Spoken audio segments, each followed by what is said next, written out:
Hi all, എല്ലാവർക്കും നമസ്കാരം. Welcome back to retro focus. Actor ജയസൂര്യക്കെതിരെ രണ്ടാമത്തെ കേസ്. തൊടുപുഴ ലൊക്കേഷനിൽ നടിക്കെതിരെ നടത്തിയ അതിക്രമത്തിനാണ് കേസെടുത്തിരിക്കുന്നത്. കരമന പോലീസ് സ്റ്റേഷനിൽ രജിസ്റ്റർ ചെയ്ത കേസ് തൊടുപുഴയിലേക്ക് മാറ്റുമെന്നാണ് അറിയാൻ കഴിഞ്ഞത്. തിരുവനന്തപുരം സ്വദേശിയായ ജൂനിയർ ആർട്ടിസ്റ്റായ നടിയാണ് ജയസൂര്യക്കെതിരെ പരാതി ഉന്നയിച്ചിട്ടുള്ളത്.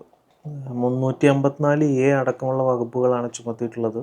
അതായത് ജാമ്യം ലഭിക്കാത്ത വകുപ്പുകളാണ് ചുമത്തിയിരിക്കുന്നത്.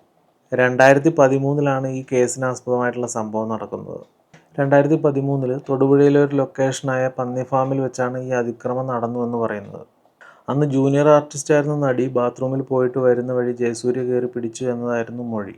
ഇതിൻ്റെ അടിസ്ഥാനത്തിലാണ് പോലീസ് കേസെടുത്തിരിക്കുന്നത്. കരമന പോലീസ് സ്റ്റേഷനിലാണ് കേസ് രജിസ്റ്റർ ചെയ്തതെങ്കിലും കേസിനാസ്പദമായ സംഭവം തൊടുപുഴയിലായതുകൊണ്ട് തന്നെ തൊടുപുഴ പോലീസ് സ്റ്റേഷനിലേക്ക് കേസ് മാറ്റും.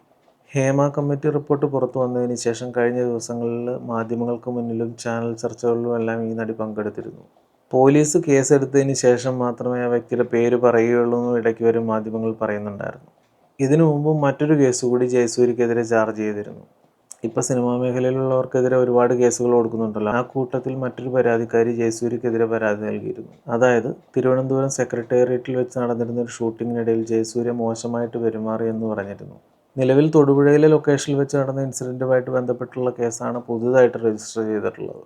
അതുമായിട്ട് ബന്ധപ്പെട്ട പരാതിക്കാരി എന്ന് മാധ്യമങ്ങളെ കാണുമെന്ന് പറഞ്ഞിട്ടുണ്ട്. എന്നിരുന്നാലും കഴിഞ്ഞ ദിവസം ചില മാധ്യമങ്ങളിൽ ഇവരെ സംസാരിച്ചപ്പോൾ മറ്റു ചില കാര്യങ്ങളിലുള്ള ഈ നടിയുടെ നിലപാടുകളും അവരുടെ ചില അവകാശവാദങ്ങളും എല്ലാം യാഥാർത്ഥ്യമല്ലാത്തതായിട്ട് കാണുന്നുണ്ടായിരുന്നു. എന്നാൽ പോലും അവർ അവരുടെ മൊഴിയിൽ ഉറച്ചു നിന്നാൽ തീർച്ചയായിട്ടും കേസുമായിട്ട് മുന്നോട്ട് പോകും. ഏതായാലും ഇന്ന് 11 മണിക്കാണ് അവർ മാധ്യമങ്ങളെ കാണുന്നതെന്ന് പറയുന്നത്.